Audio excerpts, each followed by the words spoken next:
taking a chance.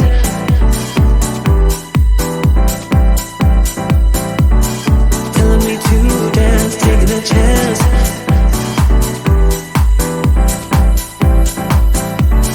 Telling me to dance, taking a chance.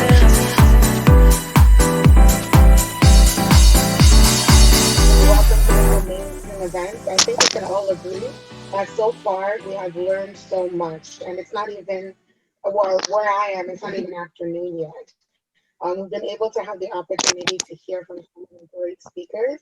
I would just like to start off with thanking Pastor and Mrs. Atilala for this amazing opportunity to be able to share. I really do think what is happening here is amazing, and I think it's the birth of something great. So I'll go ahead and introduce myself. My name is Sarah Durotoye. I'll tell you a little bit about my background. I was actually born in Nigeria, Lagos, Nigeria, and I left shortly after. I moved with my family, and I spent most of my life here in Ontario, Canada, is where I grew up.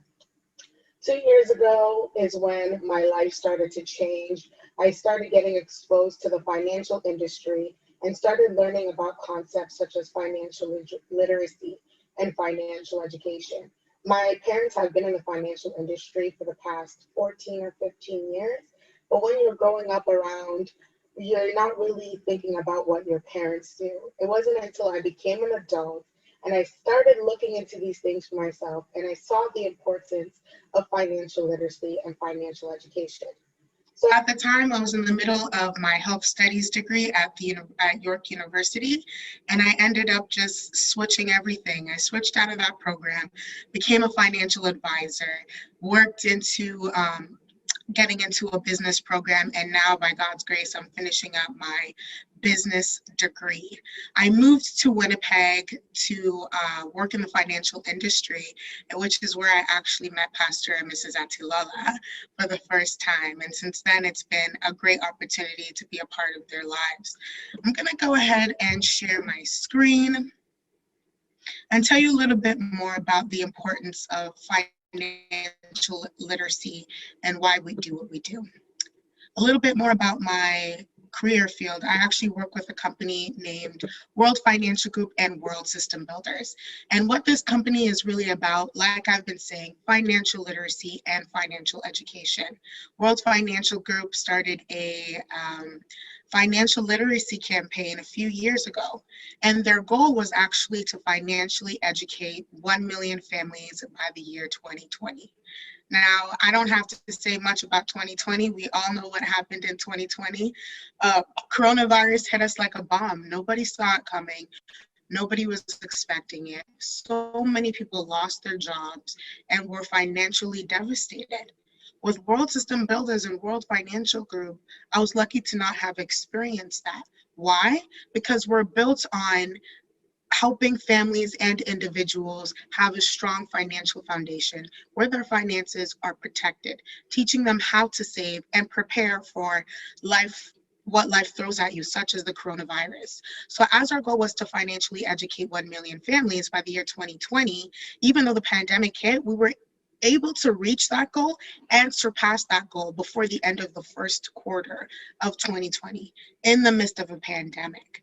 And as the pandemic has gone on, many families and individuals have realized the importance of having a strong financial foundation, which is why we've been able to reach record-breaking numbers with the number of families we've been able to help. So now that we've finished with our first campaign, we've now moved on to another campaign, which is even bigger and better. Sorry, okay, perfect. Which is even bigger and better. We went from educating 1 million families to now raising our goal to educating 30 million families by the year 2030. And many of you may look at that and be like, is that even possible? 30 million families? With the trajectory of our company and the amount of families we've been able to help, we're definitely on our way to achieving that goal. And we see that there's a huge need for what we do in society today. We're not like your average bank or your average financial institution. We're not here to just take people's money and to try and con them into getting what we want. We're here to help families, and that's what we use to revolutionize the financial industry. So I'm going to go ahead with my slides. As you can see here, World Financial Group, we believe in a new world of opportunity. Abraham Lincoln said it best: the best way to predict your future is to create it. And that's the opportunity that this company has given me and many others as well.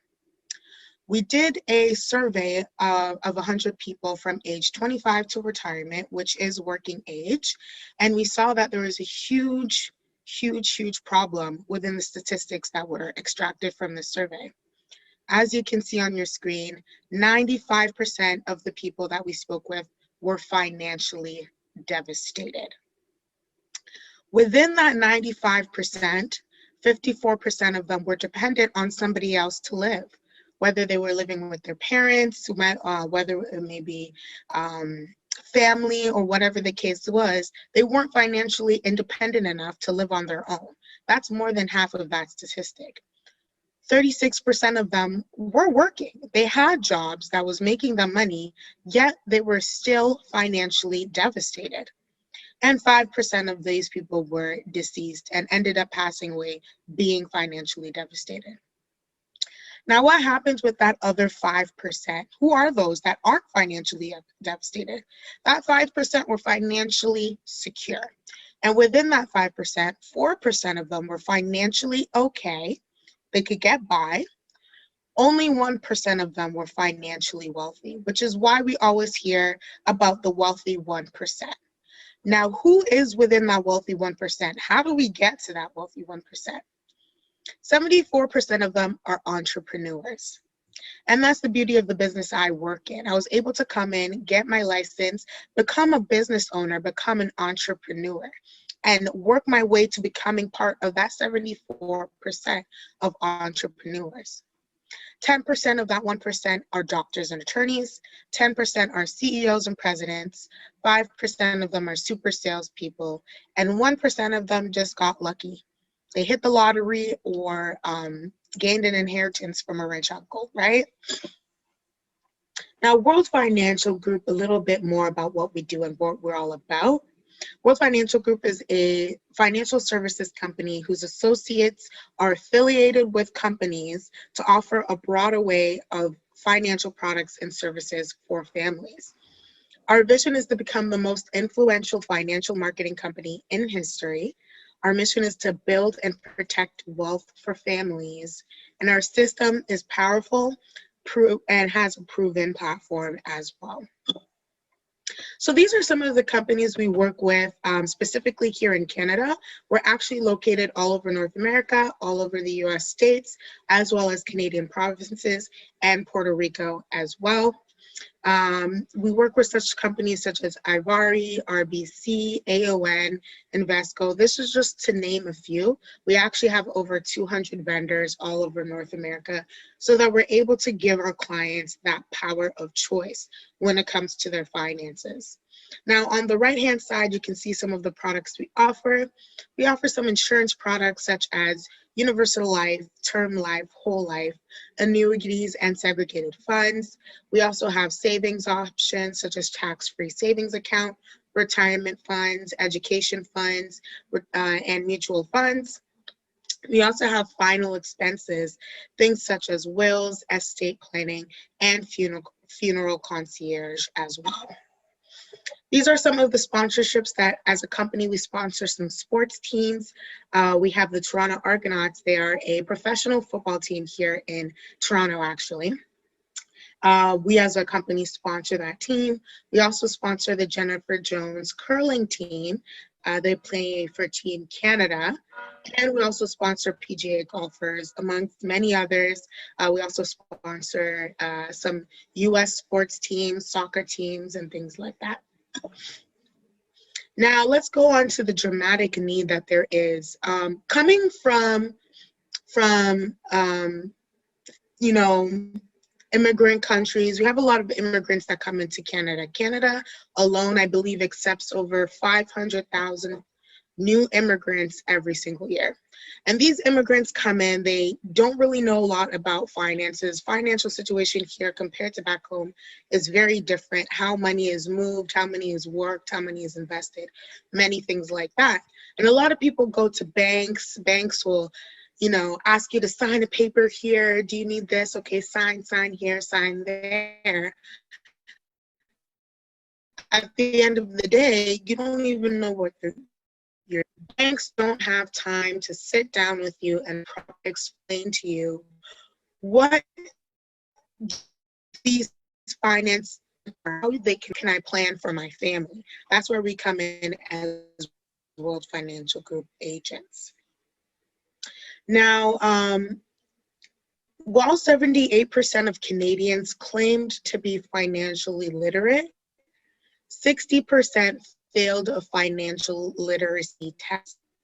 48% of Canadians are with $200 or less of not being able to meet their bills for the month. Meaning if they miss one paycheck, they become financially devastated. Only two-thirds of households reside in retirement. There are many family doctors in this business. As an agent, I've seen doctors who have worked their whole life in this country as medical professionals and retired poor. Nobody is telling them how to put their money aside, how to put your money in the right investments. They're relying on the government to give them what they need to sustain, while at the end of the day, what the government is giving is not even up to half of what it takes to sustain a healthy lifestyle. Just 25% of Canadians have an emergency fund, which we saw this year. As the pandemic hit, businesses were closing, people were losing their job, they weren't earning.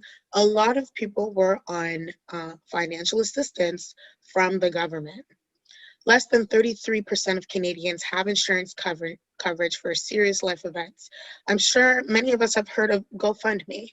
It's so heartbreaking to see that when a family or a loved one passes away, whether prematurely or not, we see a lot of GoFundMe pages asking for assistance, financial assistance on helping with funeral costs, helping with paying debts, helping with whatever mortgages or anything that the deceased may have left behind. And that's because people do not put the proper vehicles in place to prevent those kinds of things from happening. All right, now let's manage rate and risk. We have something called the rule of 72.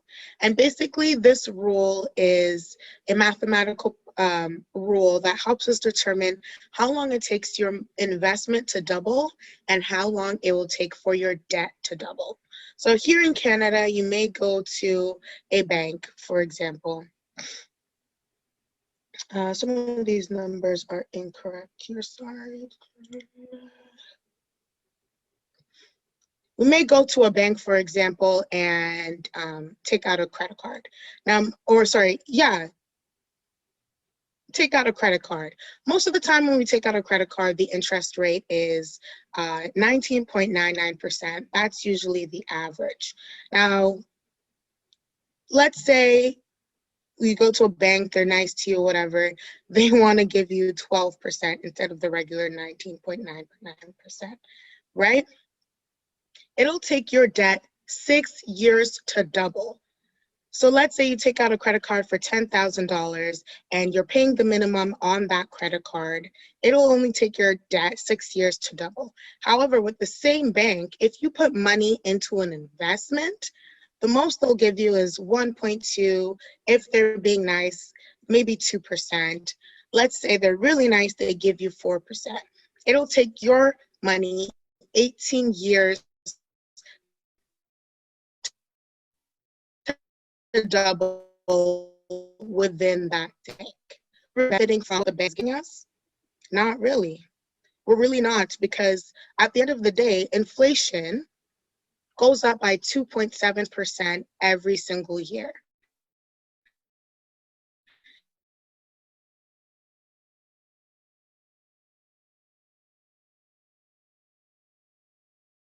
If we're not making at least 4%, straight to those investment companies for our clients. And we're able to help our clients get 12% and above in their investments, in their retirement plans, and their education plans for their children, so that they see that they're getting worth from their investments and they're able to build wealth for their family. Now, as young people, we might think, oh, we have a lot of time to save. I'm not going to retire for a few years. I think I'll be okay. Here's a scenario of Mr. Save Early and Mr. Save Later. Mr. Save Early started contributing at the age of 30 to his investment. Mr. Save Later started contributing at the age of 40 to his investment. That's a 10-year difference. Mr. Save Later lost 10 years of investing. They both contributed the same amount of money, $62,500. Mr. Save Early stopped contributing at the age of 55.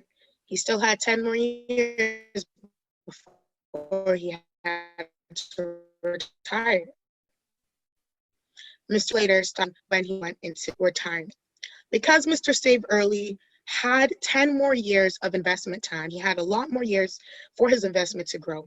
By the time he retires at age 65, his investment is now at 300,000, 300 over 311,000. While Save Later $158,000.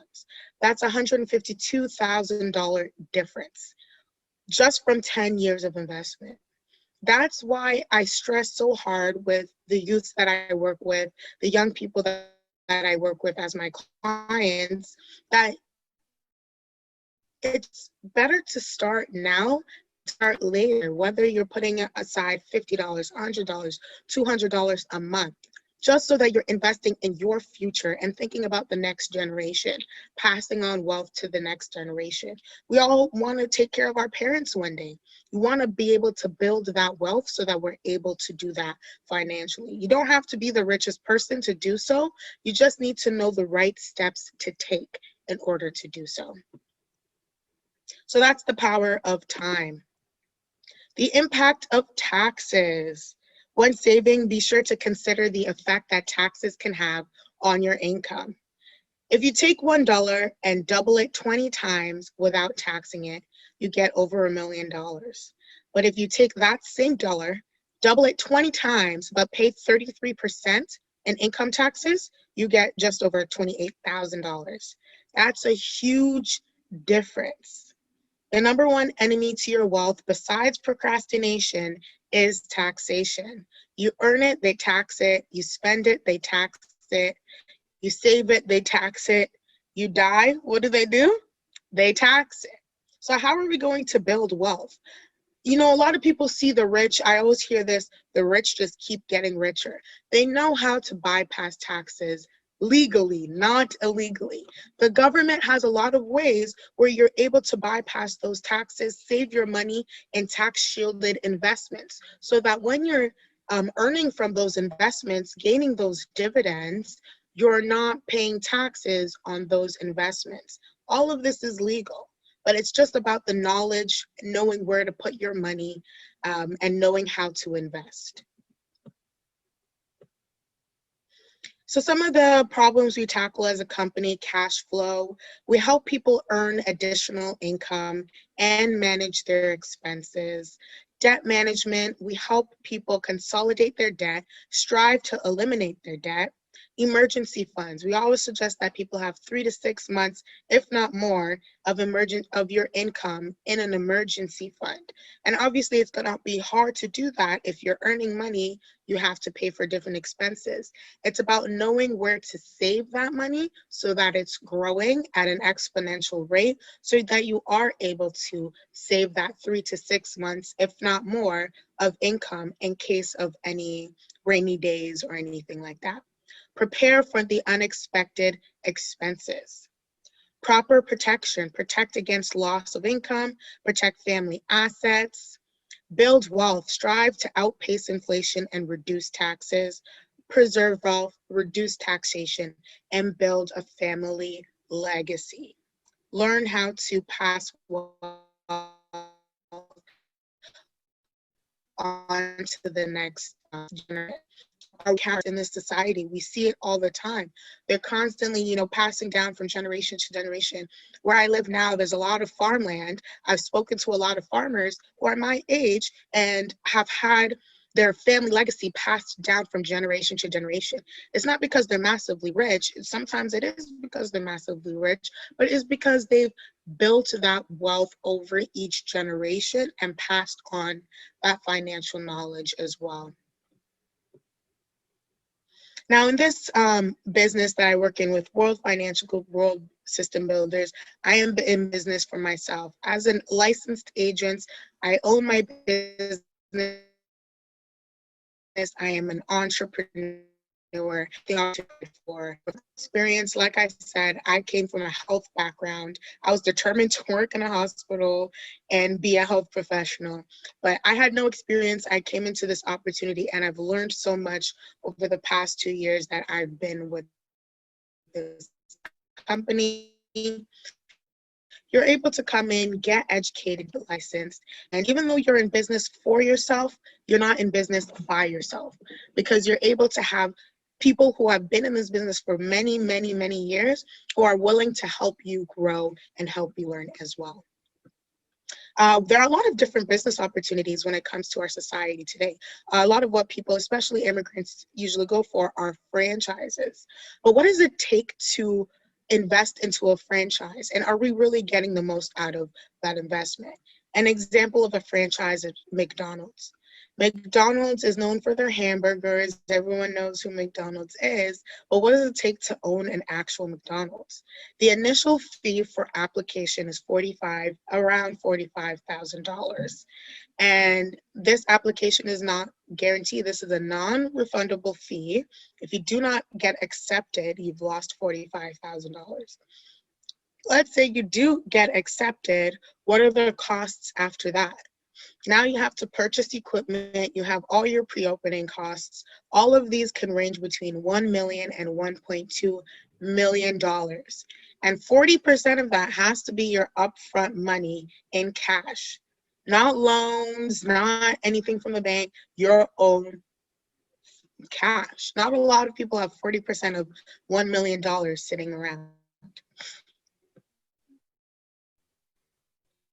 Same thing for Morton's. Morton's is a coffee shop here in Canada. The initial non-refundable application fee is $50,000.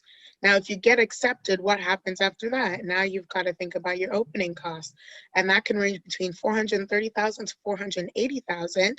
And before you can even enter into that, you have to have a personal net worth of $500,000 with $100,000 worth of liquid cash. It takes a lot to get into these opportunities, right? But with Growth Financial Group, you're able to get started without having to put in that much capital, right? Can we please mute ourselves? All right. Now, is the timing right for you? There's always a right place and right time for everything, right? Let's look at some of the companies and businesses that have opened in the past, right? Between 1946 and 1964, there were 90 million babies born, which is what we call the baby boomer generation.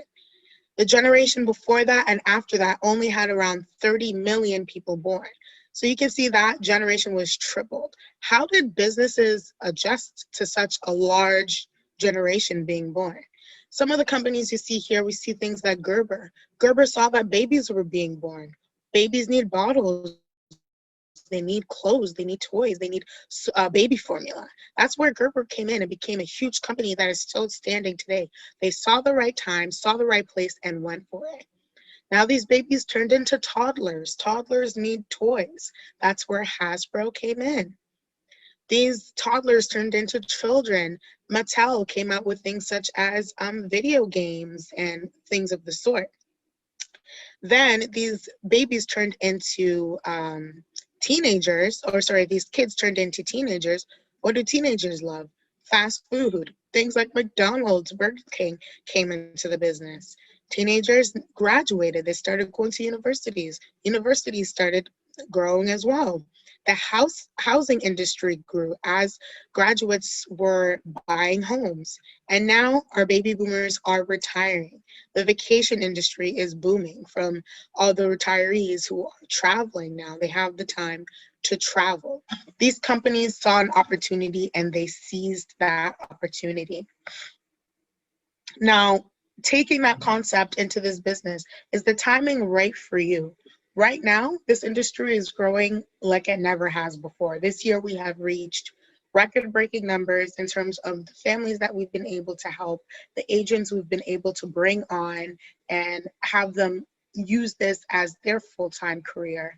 Um, has just gone out of the window. The financial industry is desperate for financial professionals who are willing to financially educate families and individuals. So, is it right for you? You can start off part time. Maybe you just want a side hustle, you want a side business, you want some way to make some side money and have a part time income. You can start this business off part time. Let's say you're frustrated with your current field and you want to transition into something else. Start off part time, work your way into a full time position as well. Or you can just jump right all in and become full time into this business as well.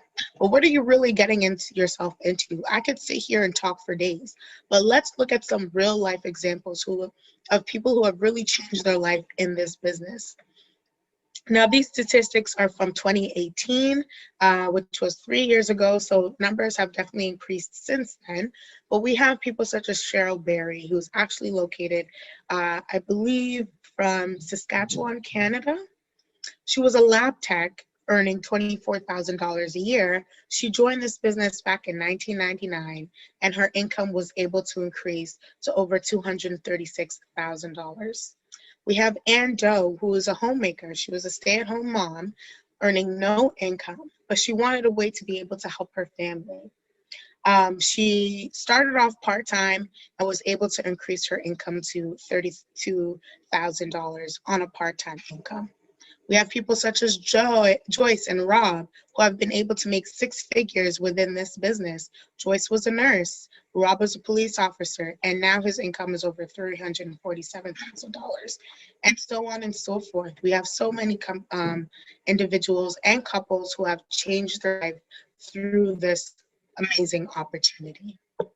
So I'm going to go ahead and close up there. I hope everyone was able to learn a little something about the financial industry and opportunities they may see for themselves. Thank you again for this amazing opportunity, and I'll hand it off to the MC. Telling me to